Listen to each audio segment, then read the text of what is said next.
عام میں عبدالباپو کے نام سے مشہور تھے۔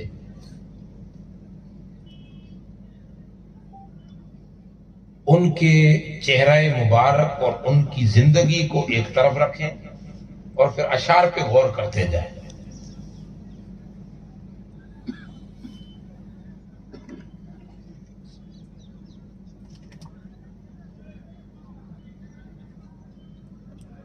پیر نصیر الدین نصیر رحمت اللہ علیہ آپ فرماتے ہیں، کبھی ان کا نام لینا، کبھی ان کی بات کرنا۔ آپ الفاظ پہ غور کرتے جائیں۔ کبھی ان کا نام لینا، کبھی ان کی بات کرنا، میرا ذوق ان کی چاہت، میرا شوق ان پہ مرنا۔ حضور کے حوالے سے بیان کر رہے ہیں، لیکن یہ جو اشعار ہیں نا، یہ سب کو نصیب نہیں ہوتے۔ یہ کیفیات، یہ احساسات، یہ فیلنگز سب کو نصیب نہیں ہوتی۔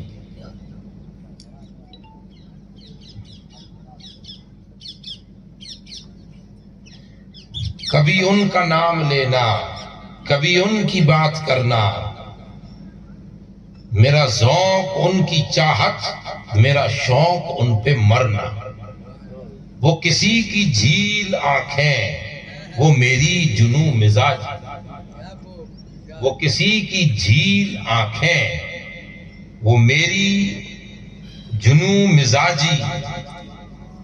کبھی ڈوبنا ابھر کر، کبھی ڈوب کر ابھر، کبھی ڈوبنا ابھر کر، کبھی ابھر کر ڈوبنا۔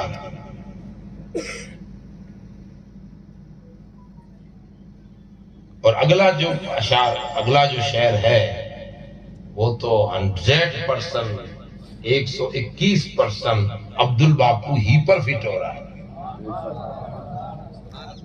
چونکہ اب یوں ہی میں تعریف نہیں کر رہا، پچھلے 20 سال سے ان کو دیکھ رہا ہوں۔ یہاں پہ کئی علاقے کے لوگ بیٹھے ہوئے ہیں، تو یہ نہیں کہ یوں ہی پبلک دیکھ کے میں نے تعریف کر دی ہے، نہیں۔ اب آپ شعر سننا اور پھر آپ خود فیصلہ کر لینا۔ تیرے من چلوں کا جگ میں عجب چلن رہا ہے، تیرے من چلوں کا جگ میں عجب چلن رہا ہے، نہ کسی کی بات سننا، نہ کسی کی بات کرنا۔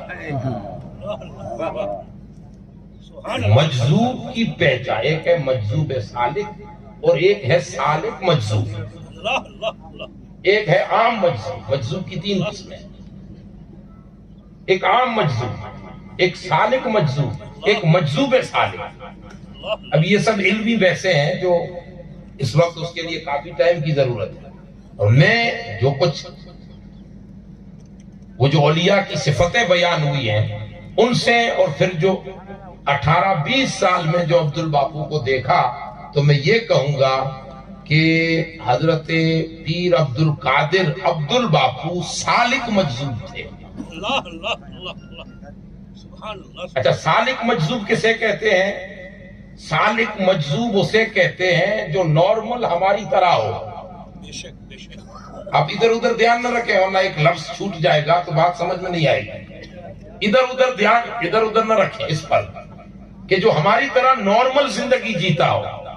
نارمل زندگی یہ ہے کہ بچپن میں عام بچپن گزارے، پھر شادی بیاہ بھی کرے، نسل بھی ہو، اولاد بھی ہو، اور پھر ایک وقت آتا ہے کہ سالک سے نکل کر مجذوبیت کی راہ کو اختیار کرے۔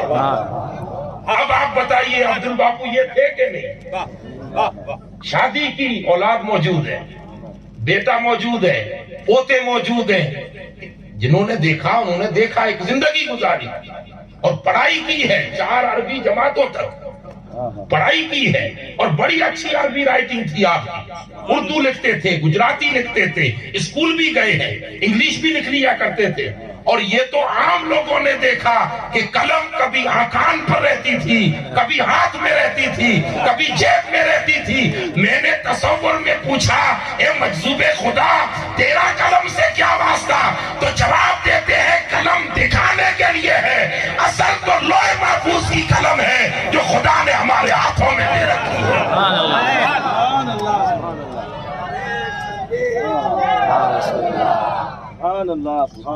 وہ سالک مجذوب تھے، پیر عبد القادر سالک مجذوب. تو بہرکیف اب اس پر پیر نصیر الدین نصیر کہہ رہے ہیں تیرے من چلوں کا جگ میں، تیرے من چلے، یہ محمدی من چلے ہیں، یہ جو بیٹے ہیں نا یہ محمدی من چلے ہیں. آپ سے کیا واسطہ ان کو، آپ کروڑ پتی ہوں، خربوں پتی ہوں، آپ کچھ بھی ہوں اپنی جگہ پر، وہ اپنے آپ میں سب کچھ ہے کہ جن کا تم سے کوئی مطلب نہیں، ان کا من تو یار کی یادوں میں رہتا ہے، وہ مچلتے رہتے ہیں کسی جلوہ حق کو جو انہوں نے دیکھ لیا، جو تصور میں کسی جلوہ حق پر پہنچے ہیں، جب اس لذت روحانی کو پا لیا تو وہ سمجھتے ہیں دنیا کچھ بھی نہیں ہے، جو ہماری آنکھیں دیکھتی ہے وہ تو دنیا دیکھ ہی نہیں سکتی. تو وہ من چلے ہیں موڑی آدمی، موڑ میں ہے تو ماشاءاللہ. اور پھر خیر اس موضوع پر میں الگ آ رہا ہوں، اشعار پورے مکمل کر دوں. تو تیرے من چلوں کا جگ میں، جگ یعنی دنیا، تیرے من چلوں کا جگ میں عجب عجب چلن رہا ہے. ہم تو یوں کہیں گے کہ عبد الباپو تیرا بھی جگ میں عجب چلن رہا ہے، عجب چلن رہا ہے. نہ کسی کی بات کرنا، یہ اوپادی نہیں کرتے اولیاء، ہم ہوش والے ہیں اس لیے دنیا کی اوپادیاں کرتے ہیں. وہ یار میں مدہوش ہیں تو کسی کی اوپادی نہیں کرتے، وہ کسی پر نہیں، اپنی ایک الگ مستی ہے، اپنا ایک الگ رنگ ہے، اپنی ایک الگ دنیا ہے. اور جو اس دنیا میں پہنچ گئے ہیں وہ پلٹ کے اس کو مچھر کے پر کے برابر بھی نہیں سمجھ. سبحان اللہ سبحان اللہ. تیرے من چلوں کا جگ میں عجب چلن رہا ہے، نہ کسی کی بات سننا، نہ کسی کی بات کرنا. نہ وہ غیبت کرتے ہیں، نہ چگلی کرتے ہیں، نہ سنتے، کسی کا وہ کچھ کرتے ہی نہیں ہے، اللہ اللہ اللہ، ان چیزوں میں آتے ہی نہیں ہے. آگے پیر نصیر کہتے ہیں شب غم نہ پوچھ کیسے تیرے مبتلا پہ گزری. اللہ اللہ اللہ. یہ ان اولیاء کی ایک صفت بیان ہو رہی ہے کہ کوئی ان سے پوچھے شب غم، یہ دنیا کا غم نہیں، یار کے مکھڑے کے دیدار کا غم، اللہ اللہ اللہ. کہ وہ جلوہ حق نظر آئے، اس کی طرف بے چینی. تو کہتے ہیں پیر نصیر کہ شب غم نہ پوچھ کیسے تیرے مبتلا پہ گزری، کبھی آہ بھر کے گرنا، کبھی گر کے آہ بھرنا. اللہ اللہ اللہ. کبھی آہ بھر کے گرنا اور کبھی گر کے آہ بھرنا. اللہ اللہ اللہ. اور پھر کہتے ہیں وہ تیری گلی کے تیور، حضور کی گلی، وہ تیری گلی کے تیور، وہ نظر نظر پہ پہرے. سبحان اللہ. وہ تیری گلی کے تیور، وہ نظر نظر پہ پہرے، وہ میرا کسی بہانے تجھے دیکھتے گزر. سبحان اللہ سبحان اللہ. وہ میرا کسی بہانے تجھے دیکھتے گزر. سبحان سبحان اللہ. کہاں میرے دل کی حسرت، کہاں میرے دل کی حسرت، کہاں میری نارسائی. اللہ. دل کی حسرت یہ ہے کہ پہنچوں وہاں تک لیکن میرے لیے کچھ حدود ہے. یہ جو اولیاء ہیں ان کی بھی ایک حدود ہے. تو کہتے ہیں کہاں میرے دل کی حسرت، کہاں میری نارسائی، کہاں تیرے گیسوؤں کا تیرے دوش پر بکھرنا. وہ جو حضور کے گیسو بکھر کے جو دوش پاک پہ آتے تھے، یہ وہی بیان کر سکتا ہے جس نے یہ کیفیات دیکھی ہو. بے شک بے شک. اب آگے کہتے ہیں چلے لاکھ چال دنیا. تھوڑا غور کرنا اس بیت پر، تفسیر کی ضرورت نہیں، حالات کو مد نظر رکھو اور شہر میں گھس جاؤ. اس بیت کو غور سے سنو، حالات کو مد نظر رکھو. یہ چھپے ہوئے حالات نہیں، چھپے ہوئے حالات ہیں. اللہ اللہ اللہ اللہ. تو اس پر بولنے کی ضرورت نہیں، خالی حالات کو رکھے. اور پھر بھی نصیر کہتے ہیں چلے لاکھ چال دنیا، ہو زمانہ لاکھ دشمن. اللہ اللہ اللہ. چلے لاکھ چال دنیا، ہو زمانہ لاکھ دشمن، جو تیری پناہ میں ہو اسے کیا کسی سے ڈرنا. جو تیری پناہ میں ہو اسے کیا کسی سے ڈرنا. کس سے ڈر؟ لا یخافون لومۃ لائم، کہ کسی سے نہیں ڈرتے، ان کی اپنی ایک زندگی ہے. بے شک بے شک بے شک. اور آگے کہتے ہیں وہ کریں گے نا خدائی تو لگے گی پار کشتی. نا خوائی، نا خدائی کی منع نا خوا، وہ جو کشتی چلاتا ہے، کشتی چالک. وہ کریں گے نا خدائی تو لگے گی پار کشتی، ہے نصیر ورنہ مشکل تیرا پار یوں اتر. اللہ اللہ اللہ. ہماری زندگیاں مشکل ہیں کہ حالات کو پار کر سکیں. بے شک بے شک بے شک. اب انہی کی ناخدائی کی ضرورت ہے، اور وہ ناخدائی کریں گے انہی اولیاء کے توسل اور برکتوں سے. بے شک بے شک. اب آئیے جو میں نے آیتیں پڑھی ہیں ذرا اس کی طرف آتے ہیں. اللہ پاک آج کا یہ محفل جو ہے تو ایصال ثواب کے لیے، لیکن میاں ان کو تمہارے ثواب کی کوئی ضرورت نہیں ہے. یہ تو ان کی بارگاہ میں جو پیش کریں گے پلٹ کے ہم جائیں گے تو یہ واپس چکا دیں گے.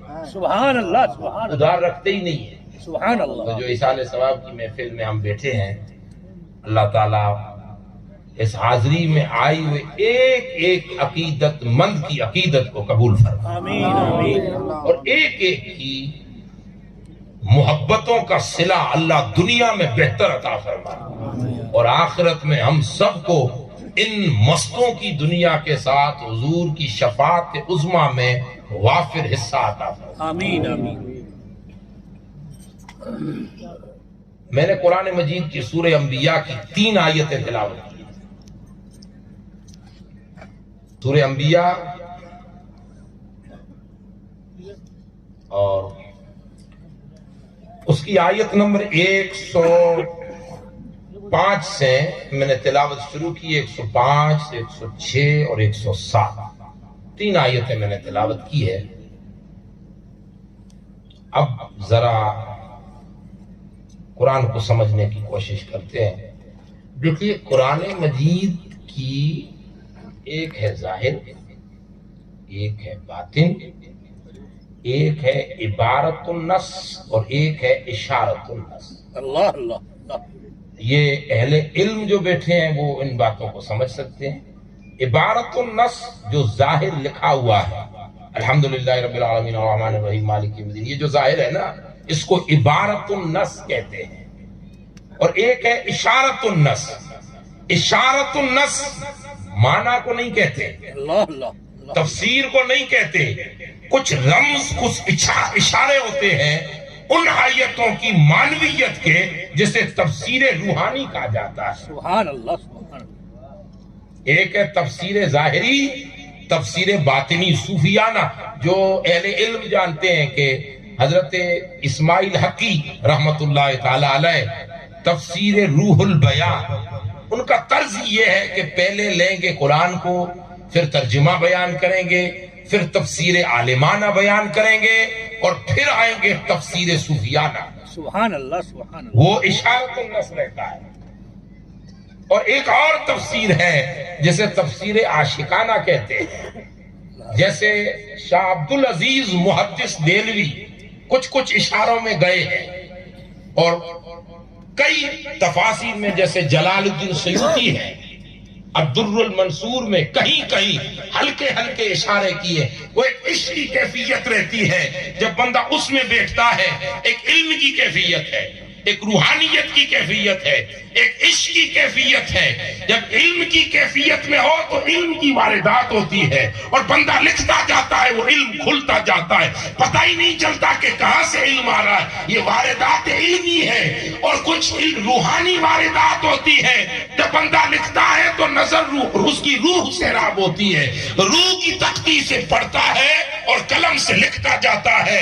اور کچھ عشق کی واردات ہیں، جب واردات عشق آتی ہے تو روح کی تختی سے نہیں، وہ گنبد خضرا پر نظر ہوتی ہے، پوچھتا مصطفیٰ سے ہے، لکھتا اپنے ہاتھوں سے۔ سبحان اللہ سبحان اللہ